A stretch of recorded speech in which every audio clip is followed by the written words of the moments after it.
Dear all, thank you for enjoying this event. I'm Fabio De Lorenzi from the Consortium for the Protection of Provolone Valpadana, and I welcome you all to join this event. The Consortium for the Protection of Provolone Valpadana is a voluntary organization established in 1975. The reason why the Consortium Tutela Provolone Valpadana exists is to be found in its very own name, the protection. Because this cheese, which has extraordinarily strong identity both in Italy and Europe, needs an authoritative official body, which is the expression of the producer of the raw material, the me of course, the dairy farmers and the maturer, to protect it. Fermentation guarantees consistency and excellence and help make its quality known everywhere. Born to be authentic, Provolone Valpadana, or PDO cheese from Europe, is the project promoted by the Consortium of Tutela Provolone Valpadana and supported by the European Union, with the aim of increasing the recognition and level of awareness of European quality brands, improving consumer awareness of the value. The project, which will last 3 years, and now we are in the middle of the second year, is specifically dedicated to Australia, a market which pays increasingly more attention to values such as the quality and authenticity of the food product. The project is aimed at both operators, chefs, consumers, as well as journalists and influencers. The image of quality, tradition and innovation of the product will be communicated through transversal action on different targets, which include traditional information, awareness raising initiative, and action with active role for operators. During the 3 years, numerous online and offline activities will be planned, particularly in the area of Sydney, Melbourne, and Brisbane. I hope you will enjoy this activity dedicated to true Provolone Valpadana lovers. Hope to see you soon, and for further information please visit our official website borntobeauthentic.eu. Bye to everyone. Un saluto dall'Italia. Ho già una certa nostalgia dell'Australia, in quanto con l'ultima visita fatta mi sono affezionato a un paese magnifico che saprà apprezzare ancora di più i nostri prodotti. Io auguro a tutti un buon lavoro e un proficuo svolgimento delle vostre attività.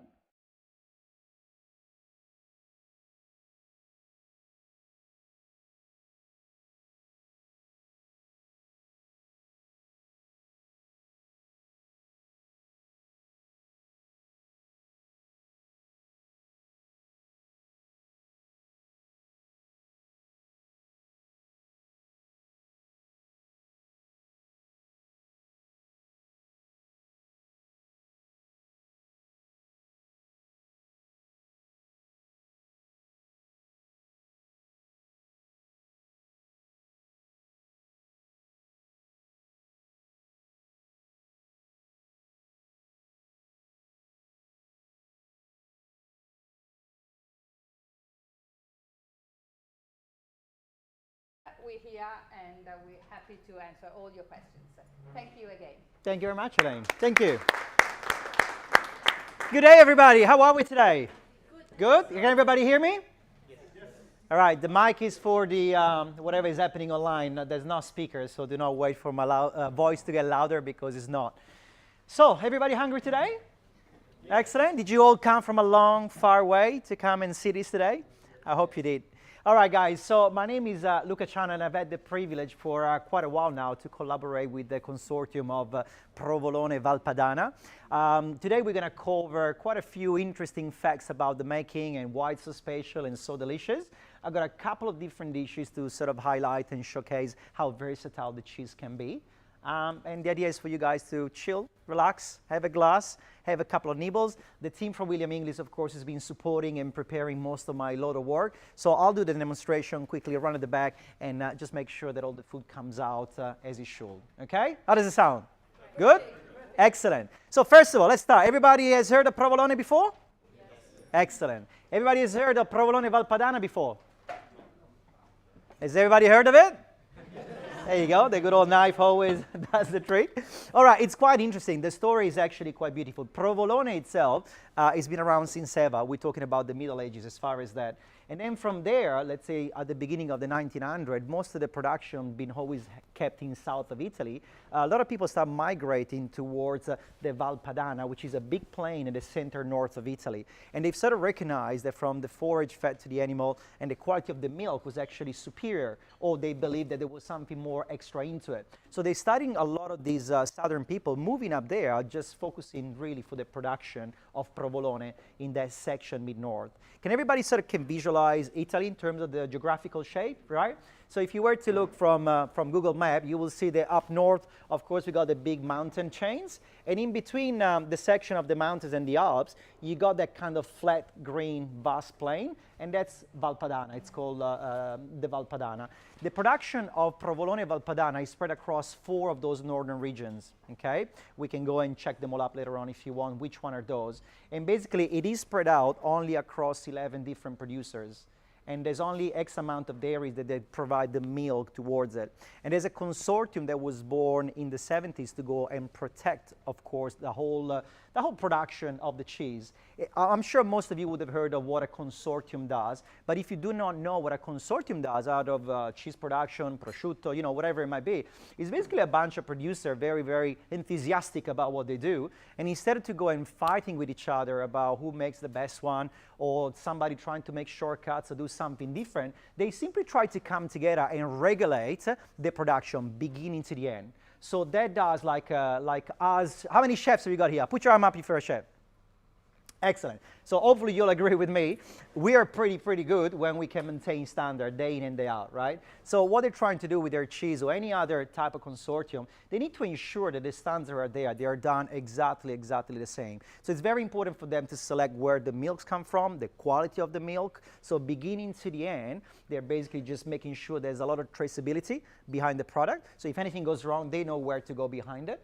And only by putting so much emphasis towards all this regulation, you can obviously achieve a fantastic product. In this case scenario, Provolone Valpadana. I will stress the name Provolone Valpadana all the time, guys, because that's the really key difference from the generic provolone. And I'm not here to say that unless you're eating Provolone Valpadana, you're eating a rubbish provolone. We're not here for that reason today. We're just here to highlight the quality and how delicious this provolone is, okay? So there's a lot of rules and regulation behind it.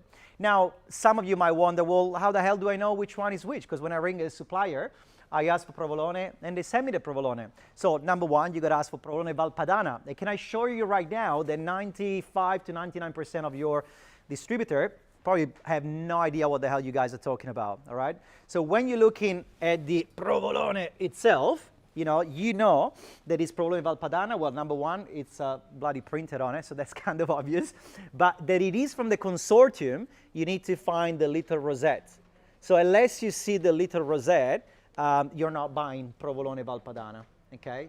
And as everything, if you're already, some of the chef restaurateurs here, they're already thinking, gee, how much that more is a kilo? You're paying for a premium. There's a lot behind it. There's a lot more work besides actually making the cheese itself that is involved to protect a product like such from being counterfeited or whatnot. So when you're looking at this rosette, you know you're buying a product that it is from the consortium of Provolone Valpadana, and also it is a PDO product label, which is, it means that it's a protected designation of origin. So it cannot be produced anywhere else within Italy, in the world obviously, unless it's made within the Valpadana, and the milk is collected from the same area, it's produced there, it's packaged there. So from A to Z, it has to be done over there. So as you can see, there's a hell of a lot happening behind it before we actually get to this stage. Now, the cheese, and this applies obviously to provolone, generically speaking, is always been split in 2 different cheeses. One being the dolce. Which one? This one is the dolce. This one is the picante. So dolce in Italian means sweet, but it's not. It's more like the literal translation that we're applying today. It's mild provolone, and we're referring to the flavor profile of the cheese. The other one is the picante, which in Italian means spicy, as in chili spicy. But again, we're gonna relate to that one or translate that one into strong because it has more of a stronger flavor profile. The very difference, guys, over here, the cheese is exactly the same. The picante, the strong one, is only been aged. Simple as that. So it does develop that very unique flavor profile, and probably picante to us Italian also relates to something, maybe a bit of a tingle on the tip of your tongue, a little bit, not spicy, but perhaps a little bit of pungency. And you'll find that with a lot of cheeses, they tend to age quite a lot. Normally, the very key difference though of the two separate cheeses is that the dolce, the mild one, it's kicked off with cow's rennet to make the cheese production, whether for the aged one, not at all costs, but quite often they use either kid or lamb rennet.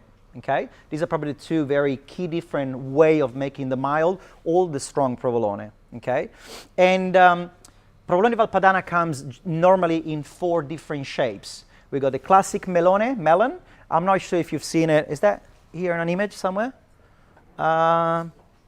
Where is it? No, it's here. This little. Well, actually, it's the big slice over here.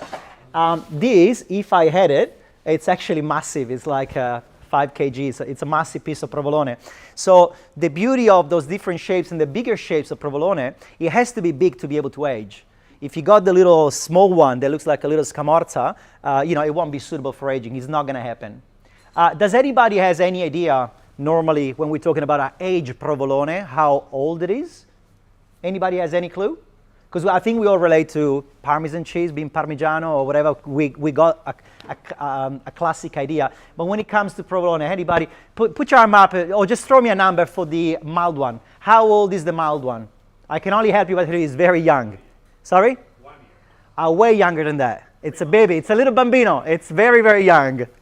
So for the mild one, we're actually talking up to 3 months, not even.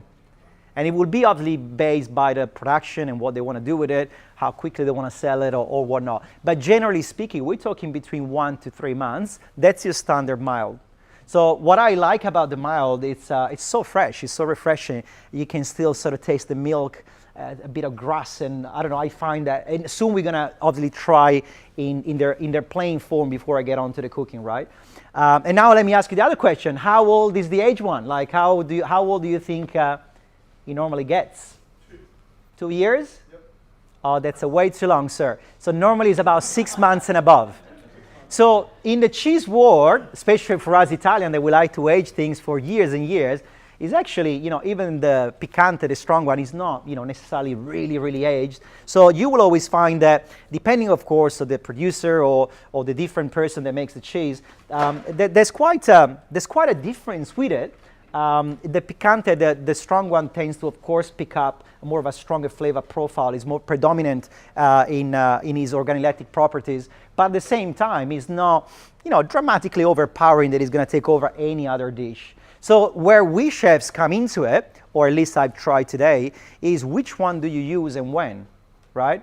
And I think, again, if you relate to any other product, when you got a stronger flavor, you're either going to use less, or you will try to use, if you're smart enough and creative, different application in the kitchen. So before I'll give you these to try just as they are, I'll tell you quickly what we're doing today. Today I thought spring finally is here. I live in Sydney, by the way, don't hold that against me. It's been looking like Melbourne for about 12 months. The weather is terrible. Yesterday was raining like anything, and we did this in Sydney. And I got this beautiful spring dish that I was going to offer, and it was pouring with rain. It was like a winter day. But today, finally, the sun is out here in Melbourne. So what we're doing today, I've utilized the strong, and I'll talk a little bit more about it later, the picante for a provolone foam. It's going to come out our cream whipped charger. And we're going to serve that with some charred asparagus and leeks and a little dressing and toasted almonds. So just very, very simple, quite refreshing. And it's just to showcase how you can, become creative and utilize provolone through a warm foam. You can make a cold foam. There's so many things that, of course, you can do.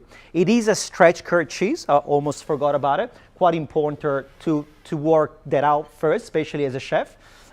because then you will know how that cheese is going to behave during the melting point and whatnot. So I'll tell you more about the recipe, what I've done with the temperature, so anybody interested can remember that. And then the second dish, simply because today was a trade day per se, so I know we're going to have some chefs and restaurateurs and whatnot. I just wanted to do something a bit fun, and we made a panna cotta with provolone. So if you think about it, it's creative, but at the same time very, very simple. We kept a very loose texture. With any stretch curd cheese, if you fully melt it, by the time it goes cold, guess what? It's going to clump up, right? So I thought that's going to be fun. Perhaps you can actually make a panna cotta without putting any gelatin whatsoever. So for the sake of it, we put a little bit of gelatin, but again, it came very, very nice and loose, because I thought probably there wasn't going to be too much fun having a very rubbery type of milk cream and provolone inside it. And we're going to serve that with Lambrusco poached pear in their reduction. So we play with that cheese. I would probably use it as a pre-dessert perhaps. Today I saw the bowl at the back. The guys have made you a pretty big one, so I won't get offended if you don't eat it all. It's a very big cheese panna cotta. Normally I would probably serve that as a I don't know, pre-dessert, let's call it that, like a little bit of cheese with a sweetness on top of the Lambrusco. How does it sound? Good? Excellent. Guys, any question before? So what I want to do now, I think let me just think my little brain, because there's a lot of info. Very important, it is lactose free. Not sure if there's anyone here lactose intolerant, but anyway, it is important because most of us chefs, restaurateurs these days with the dietary requirement, I think is an important thing to know. It is gluten free, okay? And I got plenty to do anyway, so if I've got any other info popping out of my head, I'll let you know. At any time, guys, just put your arm up and ask any question. There's no stupid question. Hopefully I got all the answers, because I'm not a cheesemaker myself, but I'm quite familiar by now with the cheese pretty well. So what we're going to do, I'm going to give the signal, Jason, we can kick off with that. So what we're going to do, now you're going to get a platter to share. There's 4 servings in each little platter. The one that has the toothpick is the mild provolone. I want you to try that one first, and then with your same toothpick, just go on to the next one, which will be your strong provolone. I want to just break the ice today with you understanding the product. Give it a smell, close your eyes, get immersed into it, have a bit of a taste, and then we're going to kick off into the first dish. Quando servono il provolone? Non abbiamo fatto partire il messaggio di introduttivo del... Okay. Lo facciamo andare adesso quando servono il provolone. Okay, so while you're getting that, guys, either you start eating or not, we forgot to play the intro video behind Provolone Valpadana. So while you're enjoying that and concentrating, please do have a look at the video and enjoy. Thank you for enjoying this event. I'm Ogni tanto ricordi di dire PDO. PDO, sì, abbiamo fatto la... No, però anche Continuare. provolone va proprio PDO. Certo. from the consortium for the protection of Provolone Valpadana, and I welcome you all to join this event. The consortium for the protection of Provolone Valpadana is a voluntary organization established in 1975. The reason why the consortium Tutela Provolone Valpadana exists is to define its very own name, protection, because this cheese which has a strong historical identity both in Italy and Europe, needs an alternative official body, which is the expression of the producer of the raw material, the bean of course, the dairy farmers, and the material. To protect it, fermentation guarantees consistency and excellence, and to ultimate its quality born everywhere. Born to be authentic, Provolone Valpadana PDO cheese from Europe is the project promoted by the consortium Tutela Provolone Valpadana and supported by the European Union with the aim of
Video done? Excellent. All right, guys, are you having a bit of a nibble there? Is everybody started with the one with the stick on, yeah? So I'll let you finish that up, and then I might ask you for a little bit of your feedback and comment and tell me, you know, if it's quite obvious or quite subtle. You tell me what you're thinking.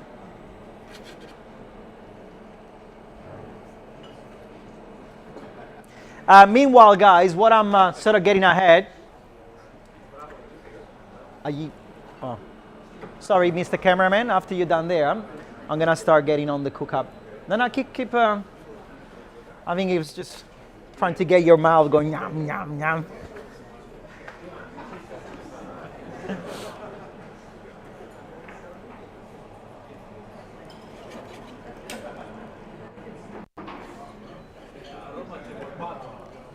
Rich, you're happy? Mate, if you're happy, I can relax. Yeah? You got a glass, you got your cheese, that's it, all done. Beautiful. All right, guys, I'm going to grab your attention one more time. Sorry. So has everybody had the cheese? Our Provolone Valpadana? Fantastic. Excellent. Well, Rich is saying fantastic. What about everybody else? He's smiling. That's good. The guy's too quiet, I don't like, but that's okay. I'll come and get you later on, don't worry. All right, guys, so what's happening? No, sorry, before I move on to the dish, come on, tell me something about it. If you like cheese, of course, you should tell me it's delicious. Did you like the mild better than the strong, vice versa? What would you think, Katerina? I was going to say, Luca, that in the milder one, you can actually, you said something about you can taste the grass, you can taste the milk. Milk, it is very, I think of yogurt sometimes, you know, when you have something that young. It reminds me of some notes of yogurt as well. Absolutely. And the strong, again, it's, I wouldn't really know, but I think it's probably 6-8 months. I don't think it will be more age than that. So I think you can tell the difference is there, but it's not overly too strong.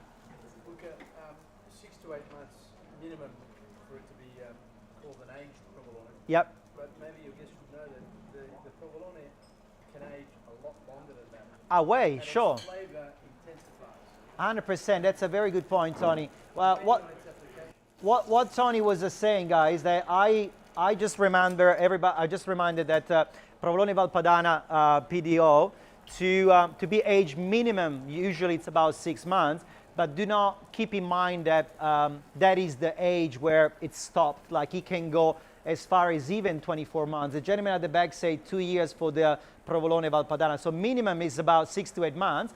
But when I was referring to the very big size, which is about, I think, 5 kg, these are the ones suitable to keep going as far as a couple of years. Because in my life, I've tried some as far as 2 and above, and they become very interesting type of provolone. They really get, I don't know, you're generally going to close your eyes. The flavors intensify, the texture changes dramatically, it loses weight. The level of saltiness increases as well, so it's needs to be stored correctly. 100%. I guess the other important thing is the application of provolone. Yep. And provolone, you're going to be using it in a very contemporary way, and that's beautiful. But how many Italians use provolone on a daily basis, just as part of maybe a simple panino or a 100%. pasto? Yep. So between the young and the old, I would use them slightly differently. Yep. Would you agree? 100%. To be honest, it's one of those that when I put my chef thinking cap, then I really like to make sure that I'm differentiating what I'm doing. But then at the same time, I'll be the kind of guy that has zero problem, and I'll be very enthusiastic if having a panino with prosciutto, either with a young one or either with a strong one, and I'll be extremely happy, right? But then when you really want to start thinking, oh, is it too age? Is it going to take over too much from my prosciutto? So that's where you start thinking, oh, it might be a little bit too age for that application, right? But I think within a certain aging process, probably up to the 12 months to 18 months, I think they're still very, it's not, I don't compare it as a very super aged cheese where, you know, the smells is super strong, almost overwhelming. So I still find the picante, the strong one, being quite within the mellow family, doesn't become overly powering. But that's where, you know, when I do a classic cheese fonduta, melting cheese in simple cream or milk, that's where I will either increase even the dolce quantity through milk or cream, or just go lesser on the quantity and start taking advantage of the extra strength. But then again, I'm thinking as a chef, well, what do I use the fonduta for? Do I want to just dip bread in it? Or do I use the fonduta on top to garnish a risotto or to go through a pasta? What the ingredients are into the pasta dish? And that's where my little brain will start thinking, even on the picante, if I need to increase the quantities to get even more flavor out of it. But I find them, Provolone Valpadana, I just find it extremely versatile. The melting, what we did at Fine Foods, if anybody is a big barbecue lover, and in Australia most of us are, right?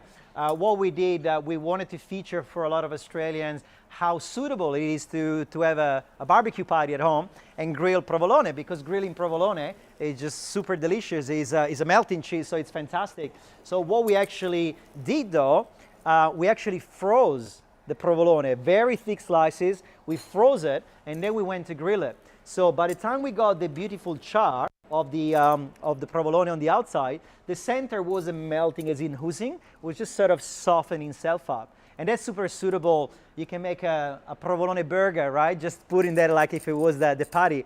Then we, of course, just did it as I've always done it, which was, which it would have been just simply grill it. Still delicious, but of course, it's gonna go everywhere. So I think the versatility of the stretch curd that really helps you to play with textures, with flavors. It's a very versatile type of cheese.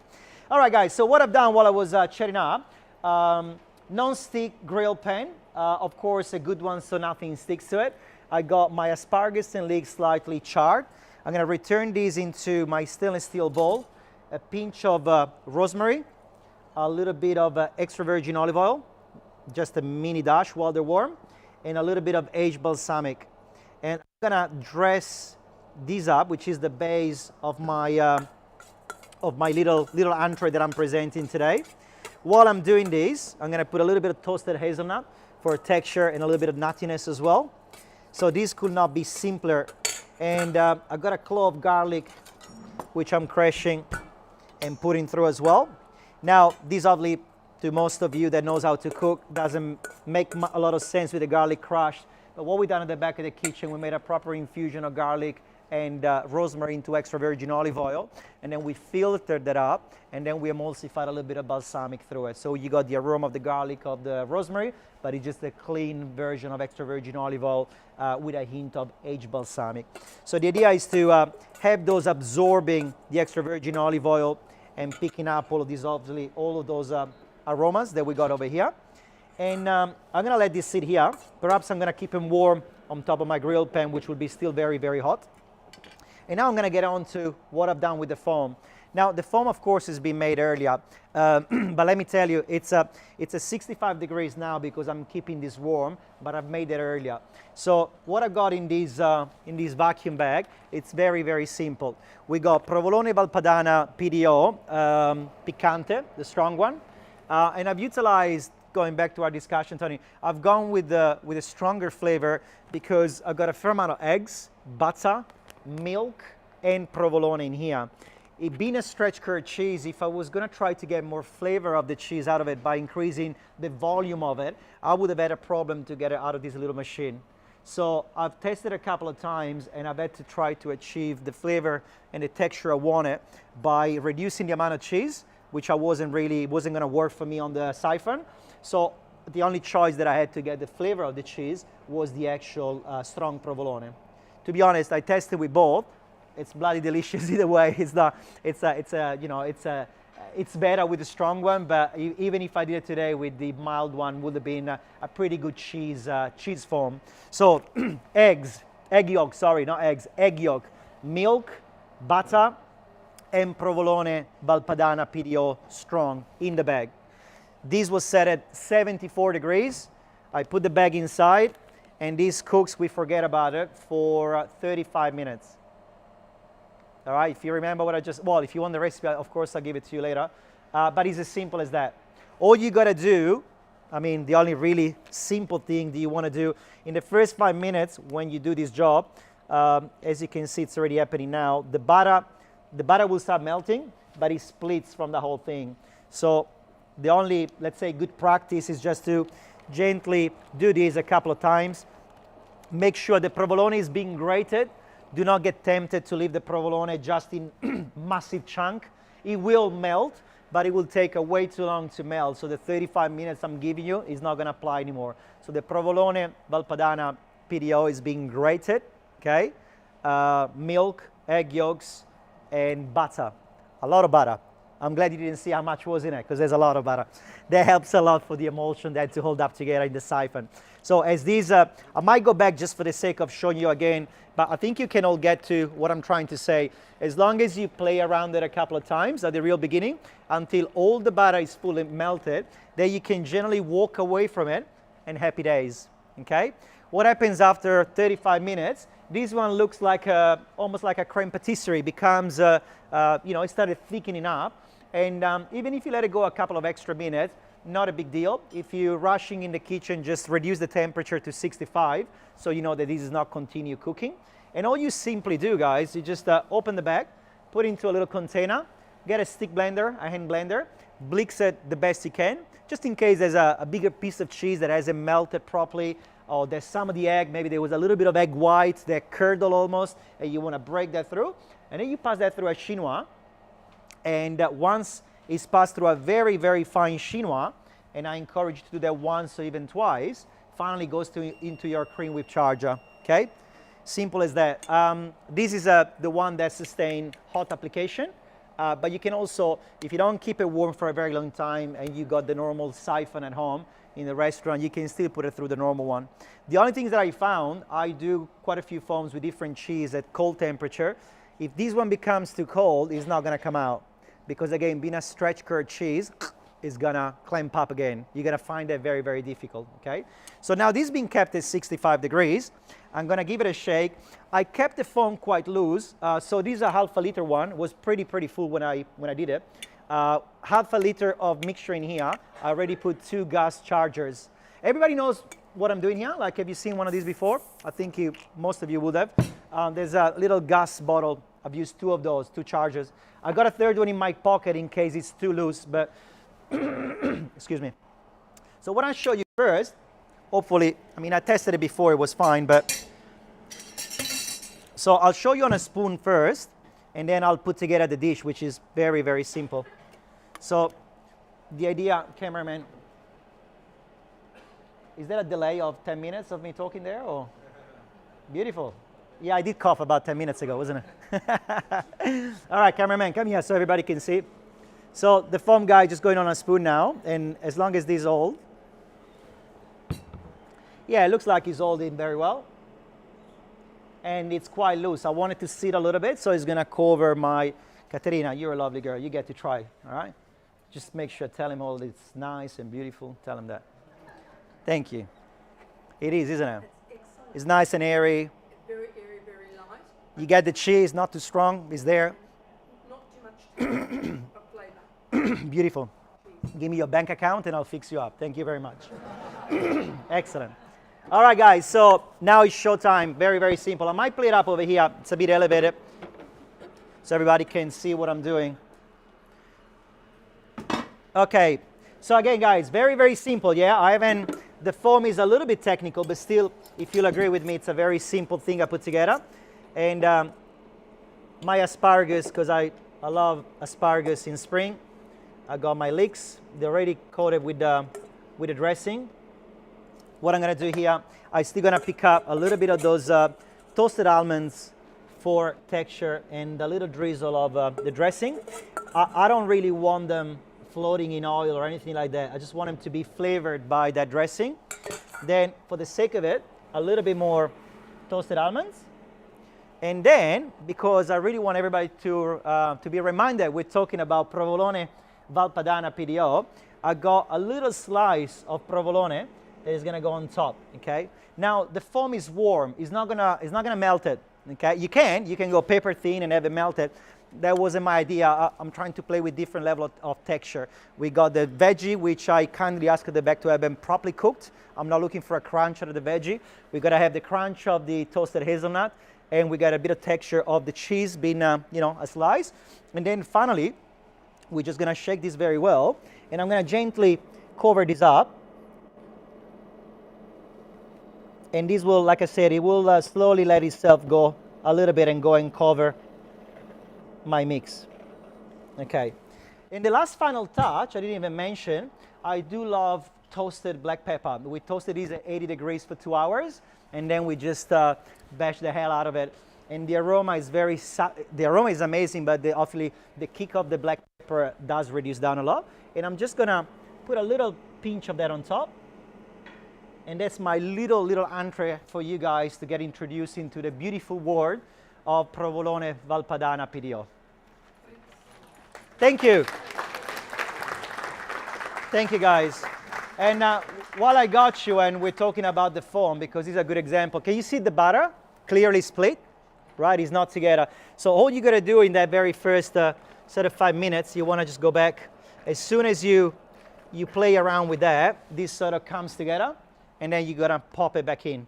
Keep in mind, I'm cooking it, it's not even on.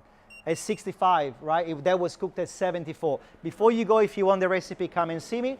I'm gonna leave this out here, guys, and I'm gonna quickly disappear in the kitchen and help them out so we can serve you these, and then you tell me what you think about it.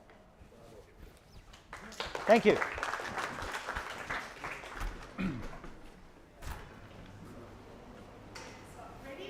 Ready?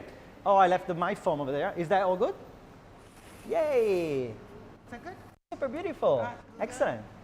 All right, I'm going to be the foam man. I'm going to be the foam. Okay. Who does the pepper? You do the pepper?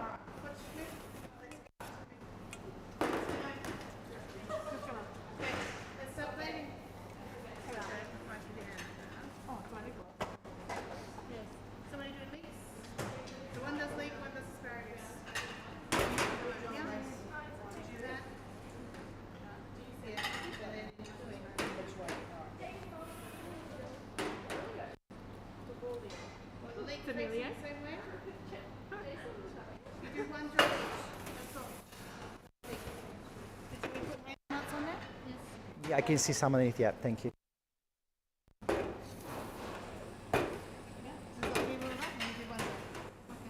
A little bit less pepper, darling. It's going to be quite strong. Guys, can you be very gentle when you touch the foam and pass it over? Because the foam, it's very easy for it to lose its air.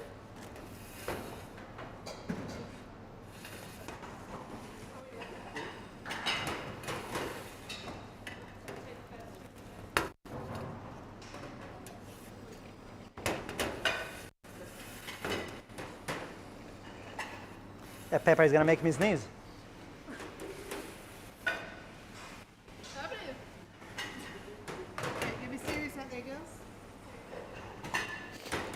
It's not coming.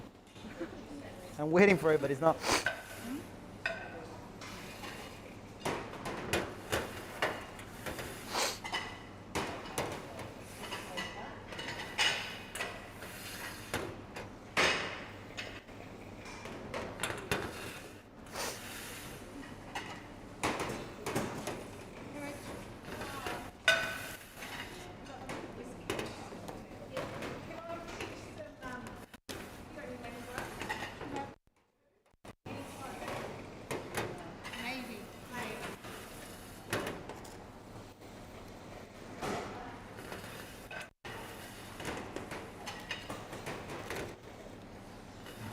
Well done, guys. Looks like you've done it before a few times.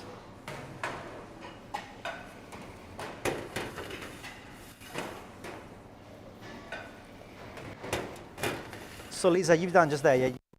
kept 65? How long did it kind of sit there before we started? Perfect. Divide it a little bit. And I think at these low temperatures shouldn't really ruin these at all.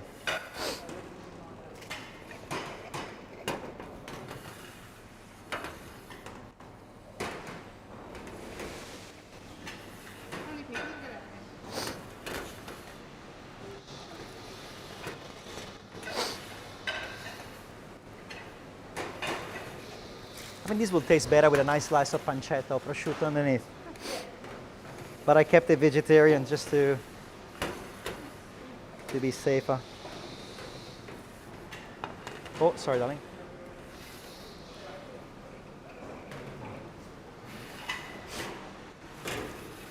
Have you got this is it, Lisa, or you got another one? Another one.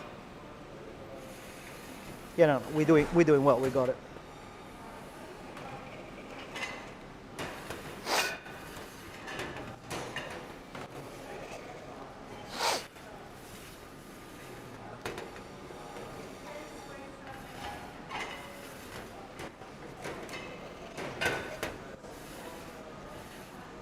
So what we're working on 40? Pull at 50 plates. Excuse me? 50 plates are up. 50, I think we can stop at 40. I don't think, That's 40. That's 40. maybe let's stop and just ask outside. Wait, see how many more people need.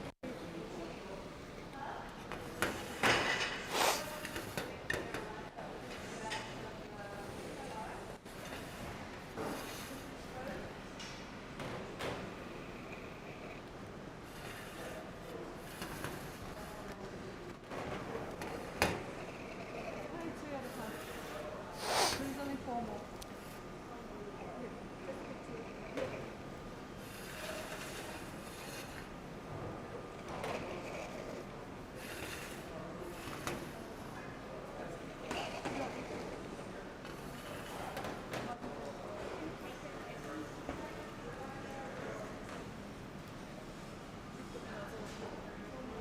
Oh, it's okay. Don't take those yet. Chef, can you keep this warm? And I might ask them if anybody wants a top up of that, because I think they will love that. Thank you, that was great. Thank you, guys.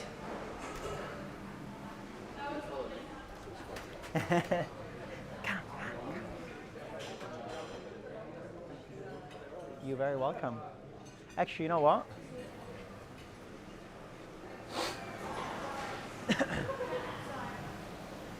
Lisa, you know what? I'll take the smaller one. I'm gonna walk around because people are gobbling like it's not tomorrow. So it means that we've done a good job. Thank you. Just gonna pass it around. Yeah.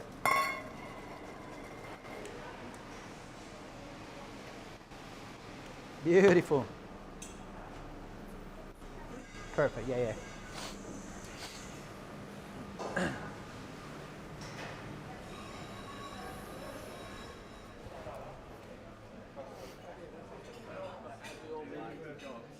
Boys, anybody for a bit more fun?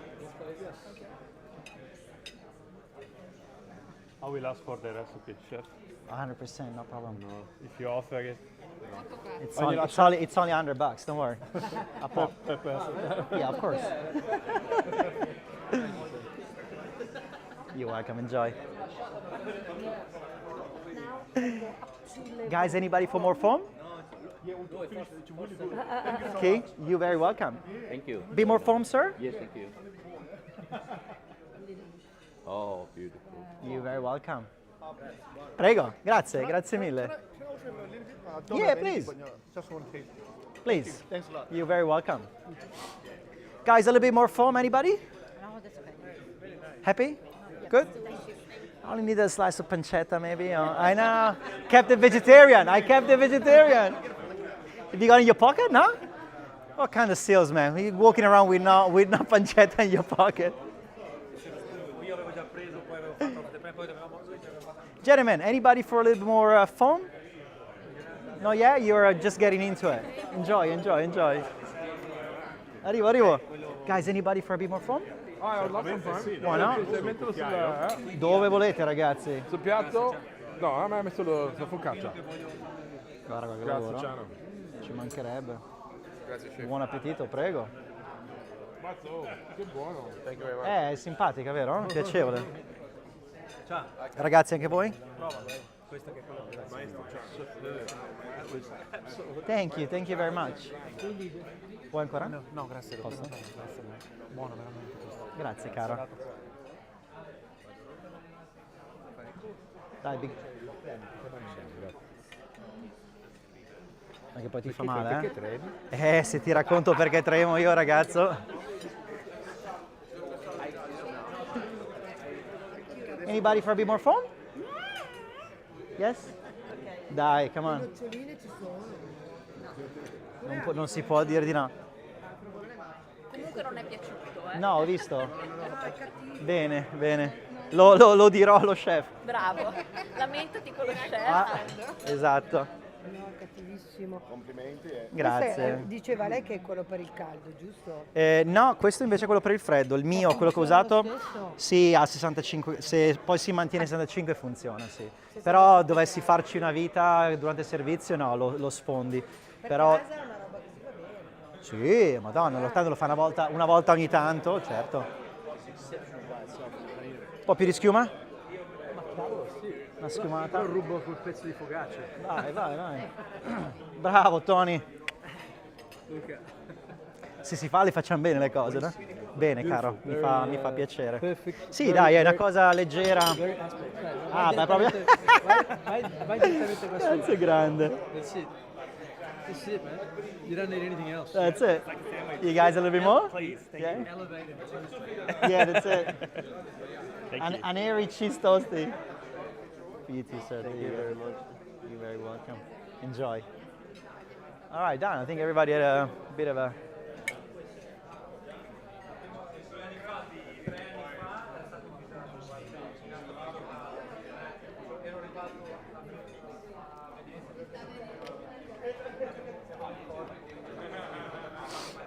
Okay. Sorry? Oh, mamma mia. Oh, well, too late now. I hope I didn't say anything too bad.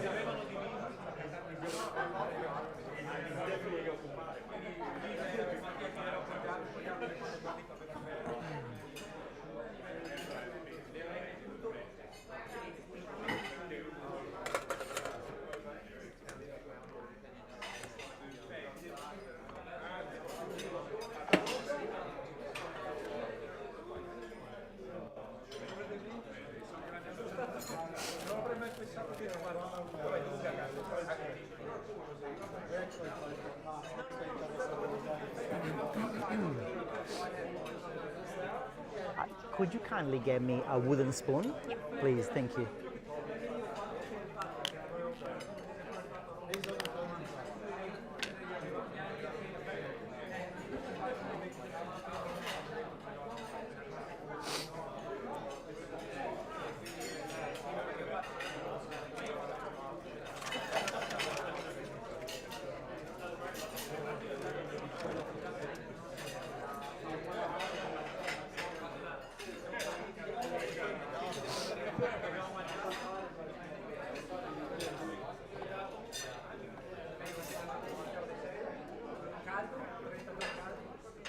Thank you so much. Appreciate it. Thank you.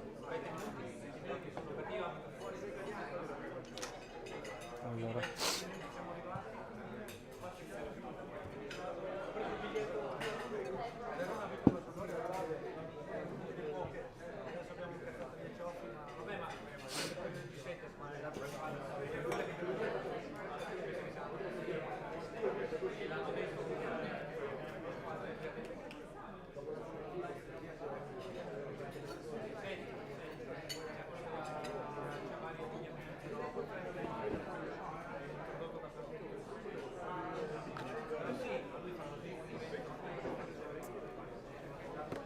Okay.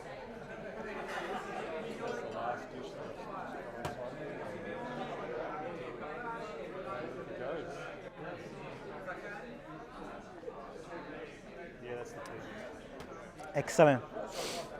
Okay, so. Provo? Provolone mild.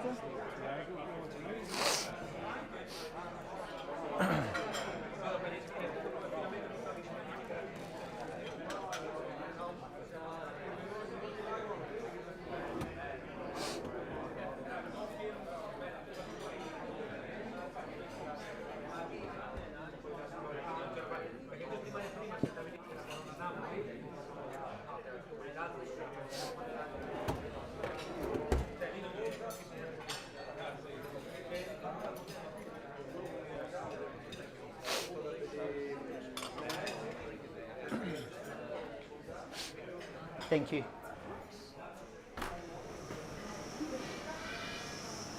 Lisa, this is your little one. This is my little one. Do you, can you kindly empty that for me? And, thank you. And I'll keep it here for tomorrow. Oh, actually, you know what? I don't.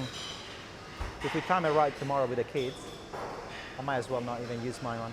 Okay. And now I feel bad because this one is kind of full. I thought we were going to use mine, but we ended up using yours. Yeah. Do you want to use mine tomorrow? Oh, I think so.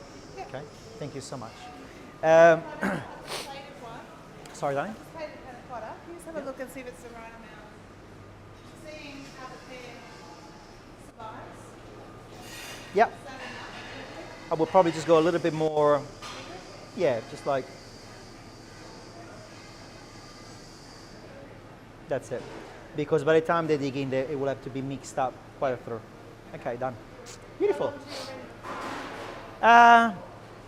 You know what? I would probably, maybe you can start plating up in 10. Start plating up. And maybe just wait for the drizzle of the Lambrusco last minute as it goes out. Okay? Thank you. Everybody's loving your focaccia, girls, as well. Huh? Yeah, I'm gonna get their attention because they're having too much fun for my liking. So. Yeah, I know. Literally 10 minutes. 10 minutes start.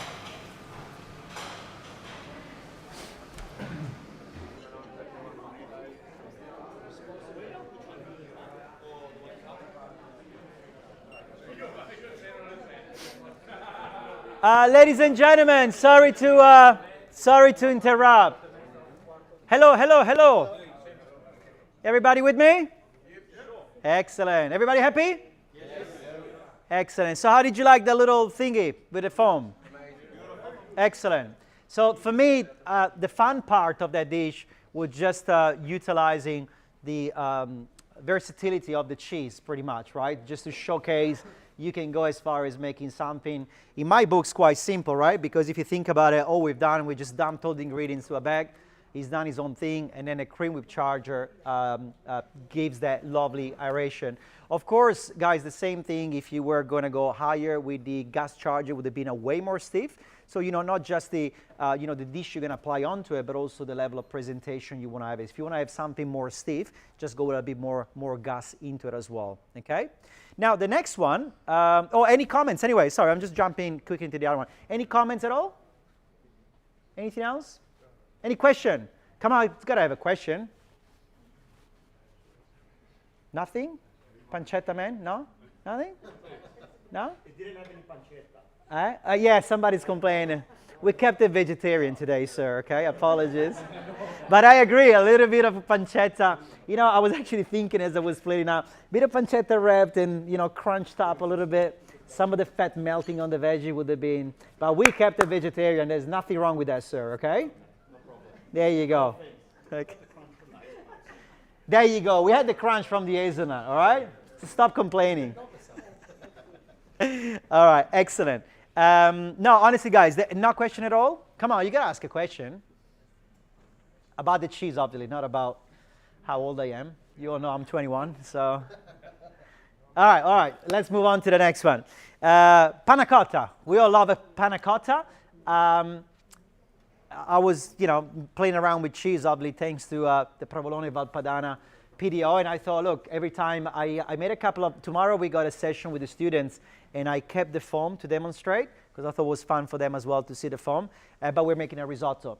In the risotto, I'm using the strong Provolone for the mantecatura, for the finishing of the risotto, but also with the mild, we're making a fonduta. And if you make a fonduta, yet again, you can have it a stick, a steen, or depending on what you're applying to it. So what I like to do, I make quite a concentrated fonduta. So that means there's a lot of cheese, a lot of provolone Valpadana, and just a little dash of milk and cream to loosen it up and let it melt. Once it's hot, got the perfect liquid consistency. As soon as it goes to room temperature, has my perfect consistency to drizzle some onto a risotto, and it looks like it's very thick, so it's not gonna it's gonna loosen up, but it's not gonna go back to liquid. But then when it goes cold, yet again, it goes quite set. And the very first time, a few months back, when I did that dish on at Fine Foods here in Melbourne, I thought, oh, cool, now it's gone cold, and of course it's set. I should make a panna cotta with it. And that's how I've started testing a couple of different recipes. So I've started with the mild, moved to the strong, and then went back to the mild. What I found that if you go with the strong provolone, you get definitely a more pronounced type of flavor across the board.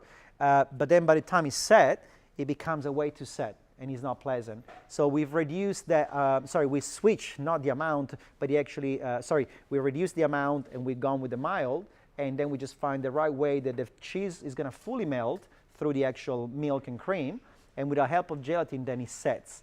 And then I guess, I don't know if you guys agree with me, it's my idea of a cheese panna cotta shouldn't be like a sweet panna cotta, so I'm looking for a quite different texture with it. And the guys, of course, they made it for me. I've asked them to make it a day earlier to be safe, and because I just landed yesterday afternoon, late afternoon. We tested a couple. I think they're a little bit on the too soft side today, so apologies for that. I want to tell you, I would have had a little bit more set, so maybe they haven't just brought up the temperature and allowed the cheese to fully melt with it. But again, probably I still rather that it's like that rather than set and hard. To make this panna cotta, guys, I could not stress how simple that is. Let me just turn this on. So what I've got, it's cream. And panna cotta, for you that are non-Italian and don't know, panna cotta, panna means cream, right? And traditionally, it should be all cream. I always find it a little bit too rich, the panna cotta itself. I like panna cotta, but I'm more of a tiramisu guy, if you ask me. So I like to break the actual cream with a bit of milk. So forgive me, but that's me. So I got a little bit of milk as well going into with the cream. And then, if you forgive me, I'm only mimicking all of these steps. So this is going to be a quick one because, of course, we made this earlier. And most of you, if not all of you, will know when you're making a panna cotta, you need some gelatin. And I've got some gelatin which is being soaked in cold water. But before we get to that, we need to have our milk and cream to come up almost to a boil, to a simmer. And then as soon as that happens, we're going to go in with our Provolone Valpadana PDO mild and slowly just allow the melting to happen, okay? So once this is fully melted, and that's what I found with my testing, if you don't fully melt the cheese, and by the time it cools down, the liquid split from the cheese. And you're gonna find probably a little bit of what I think has happened yesterday. So as long as everything is boiled together, it will just cool down together. And the help of the gelatin, of course, will help that dramatically as well to support it. If not, you might have a little bit of separation of a bit of a liquid part and a little bit of a set part. So as far as these, I got for my palate, I got a pretty delicate Provolone Valpadana PDO flavor profile through the panna cotta. But by any means, if you like a stronger flavor through your panna cotta, switch it very quickly to the picante, to the strong provolone, okay? And again, guys, in terms of texture, I think what I'm trying to say with a classic panna cotta, if you'll agree, it's all about that wobble and bounce, right? Like a panna cotta, it cannot be easier. It's generally just the gelatin, the cream, and sugar. Too much sugar, too sweet, not enough sugar, not sweet enough, but then realistically it's the gelatin, I think it makes it, in texture-wise, a very good panna cotta. In this case scenario, I think being cheese, I would have never gone for that wobble. It's more like the thought of the idea of what's gonna go along with it. And coming from Italy, I generally grew up with mom and family members always having in between or before the end of the meal some cheese. Either there was dessert or not, there was always a cheese to finish off. And 9 out of 10, the cheese was always paired by some fruit of some sort. And mainly, I just can't help thinking that pear, especially when they're in season, was probably the #1 fruit to be paired with a little bit of cheese, either being Provolone Valpadana or either being Parmigiano Reggiano, Pecorino, whatever it was. So it was kind of very simple and obvious for me to go for a Lambrusco poached pear. So because in that Valpadana, Emilia-Romagna is one of the regions that is touched by the production, I thought to go for a Lambrusco wine. So I want to show you for the poached pear, while all of this is melting down. Again, this is only for the demonstration, but as you can see, the cheese is slowly starting to melt. And we'll probably go as far as this goes until I'm done with my panna cotta demonstration. Okay, I don't want this to overflow either though, I don't want to make a mess. Okay, so for the actual pear, I should have all my ingredients here. Where's my Lambrusco? Yeah. So I got Lambrusco wine, and well, first of all, pear. Again, I'm mimicking the recipe, guys, so bear with me if you got any question. I didn't bother to peel this, but this will be peeled. And normally in a small little saucepan, I'll have at least 4 or just enough to fill all the edges of my cookware. Then the idea is that you're gonna go in with wine until you get the pear covered. So obviously, when I'm doing now one, it's probably not helping my demonstration, but it's just the idea to make sure that the liquid, the pear, sorry, is fully submerged, okay? And now, I mean, it's entirely up to you. I work the right ratio many times of sugar to the Lambrusco wine to get the right flavor profile at the end. Of course, if you switch from Lambrusco to any other different wine, you might want to change that sugar content, either increase or decrease.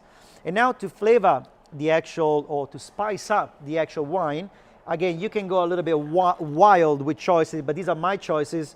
I like to put a little bit of lemon rind. I like to put some cinnamon sticks. I like to put some star anise, and I like to put a couple of cloves. Okay, so that what happens, goes onto the stove, and we just bring this up to a simmer. And by the time it comes to a simmer, I guess we can all probably agree that a pear poach, I don't know, it's depending how firm and how big it is, we're looking at about at least 15 minutes, 14, 16 minutes. If you've never done before, you're not a chef, it's quite simple. After maybe put a timer 15 minutes, get your pear, and then with a knife, maybe not this big, just poke it from the bottom up. And as long as the knife gently is gonna cut through it, you know you've done a good job. I always like, I mean, for the purpose of a poached pear, if I have to choose between the two, I'd rather having a little bit behind with a bit of texture rather than fully mashed.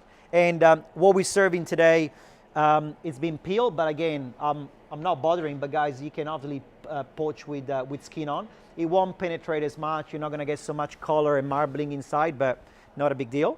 And by the time that is ready, this is what's gonna happen. We're gonna have our beautiful poached pear, and I guess the cool things about the poached pear, of course, is the look of it beside the smell. It just obviously looks sensational. And putting these on the chopping board, and I'm gonna, just for my cameraman, can you see it properly, sir? I'm just gonna cut these in half. And the beauty of it, of course, is that color of the wine that sort of penetrates through the pear as much as possible. And already as it is, it's super delicious. But what we got over here is the wine, which hasn't been reduced yet over here. This is already liquid gold. I mean, it's delicious as it is.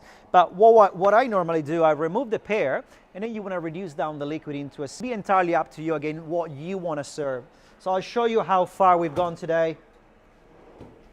I haven't gone too crazy on the reduction because it was getting a little bit sweet, but as you can see, it's quite a thick glaze.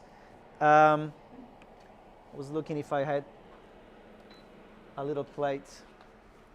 This was actually my presentation for the panna cotta, but let me just put a little drizzle here so you can all see.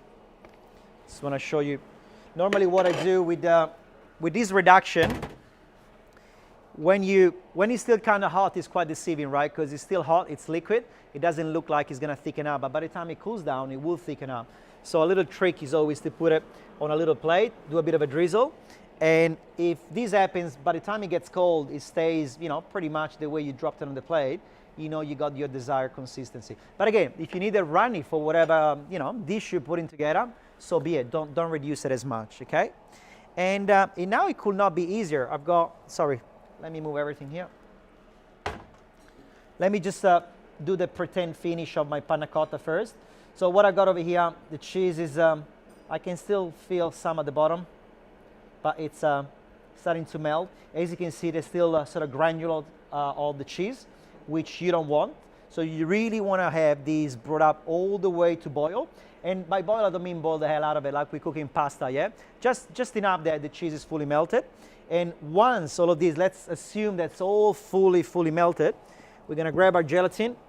Just make sure, try to lose most of the water from the gelatin. Drop it in. Just allow the gelatin to literally boil with the cheese, milk, and cream for 1 minute.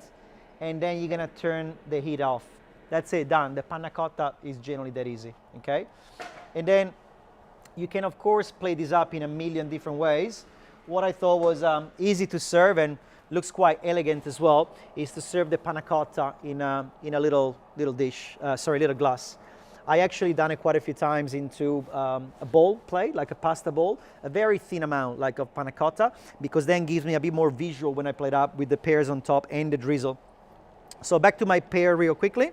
And I got the guys at the back to make their life easy to chop them up and dice them up and put them on top. But I guess, of course, at home, in a restaurant, you can try to, I don't know, be a little bit more fancy, do some couple of cute little slices, flatten them up, and then just simply pour them on top. So you can see a little bit clearer through the slices of our pears. And then finally, to finish it off, we're just gonna go as far as putting, sorry, people can see, probably not. And then we just simply gonna finish this off by pouring, I was gonna say as little or as much. I think too much is gonna kill the cheese. Too little, the cheese might be a little bit too much. So I think you just gotta find the right amount.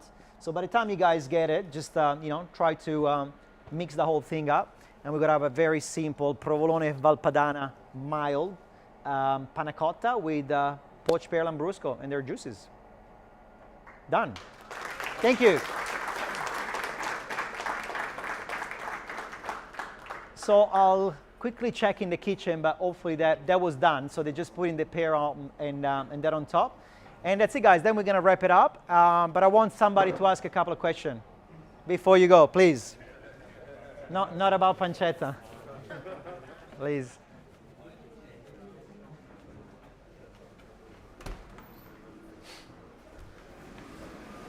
Yep, ready to go, guys, when you are.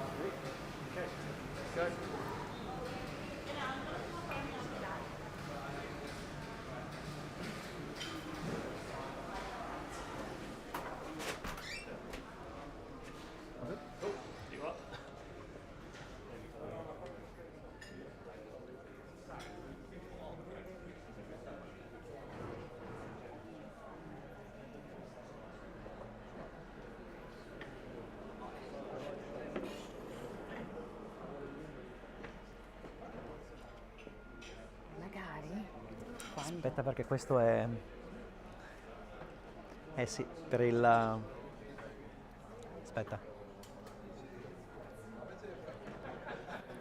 Secondo.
Entusiasmo un po'.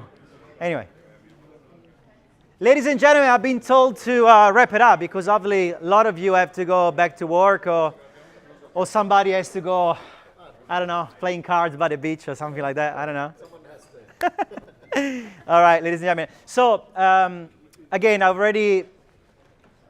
think we're back on, yeah? Hang on. I'm back on. The light is, yeah, excellent. I think you all have all figured out, I mentioned before, of course, the panna cotta wasn't as set as it should have been. Hopefully, you still enjoy the flavor combo together. So I can only attribute that, not the cheese to really probably coming out to full boil and the gelatin mixing with it. But nevertheless, the guys at the back, the team students, they've done a great job. So still, please, a round of applause for the back for the back of house. They've done a great job. But I guess for me was, I guess today with the trade, I went as far as trying to do a foam and a panna cotta to showcase something a little bit creative and a bit versatile again with this beautiful, beautiful cheese. However, guys, I haven't even tapped into it because perhaps I'm giving a little bit for granted that we all know Provolone or we all know Provolone Valpadana PDO. But let's not forget that Provolone, it's all about that daily cheese that you can just slice, put in your mouth, sit watching telly with a cold drink, pop in your mouth, through a panino, like I said before, grilled. So I hope nobody's going to walk away thinking that the application for Provolone Valpadana PDO, it's into a foam or into a panna cotta. Not at all. I just wanted to do something a little bit fun and also to amuse myself because I do this quite a lot, so I want to change recipe and have a little bit of fun. So please do remember that the easiest way to have it at home, just slice it into your panino, into your cheese platter. Try to grill. If you never had grilled cheese, you haven't lived. So please do get a nice frying pan and give it a bit of a grill, then enjoy your cheese as well. I think, what am I forgetting? We want to thank the students. Oh, okay. So they're all coming out. So you can all...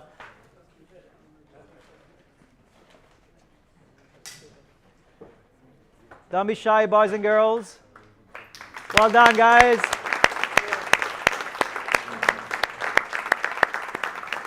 Guys, thank you so much for and the oh wait, we clapped too early. Wait. Come on, girls. Marilena, Lisa, put your arm up. The teachers, thank you very much, and all the students for supporting me and Provolone Valpadana for this beautiful exercise. Everybody's been raving about it, so thank you very much for all your hard work over yesterday and today. And get ready because we're going to do it all over again tomorrow, ×2. So thank you very much, guys. Thank you. And from our end, have I forgotten anything? Is there anything I need to add? Because the promo is for the student, correct? Not for the big boys and girls. No, that's it, guys. Any question, and then I'll let you go. If there's any question at all? Nothing at all?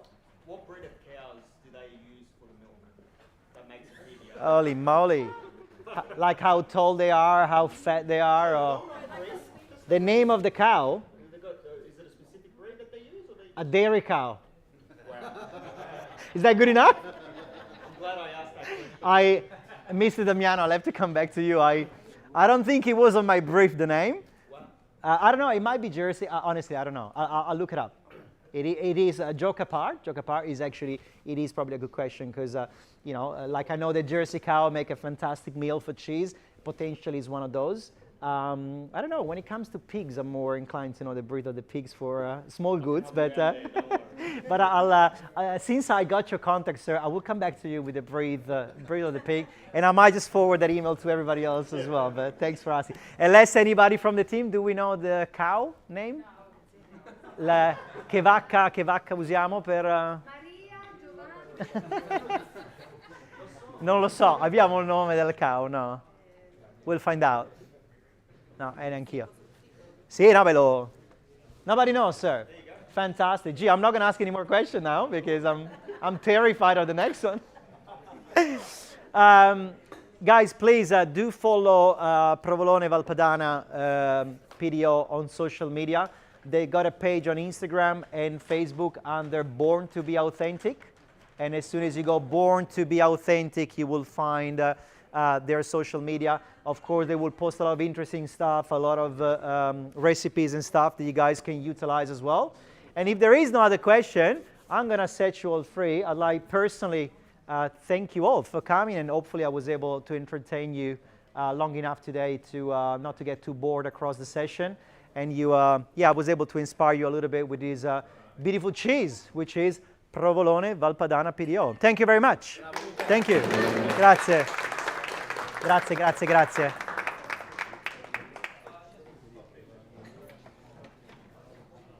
Tony, dove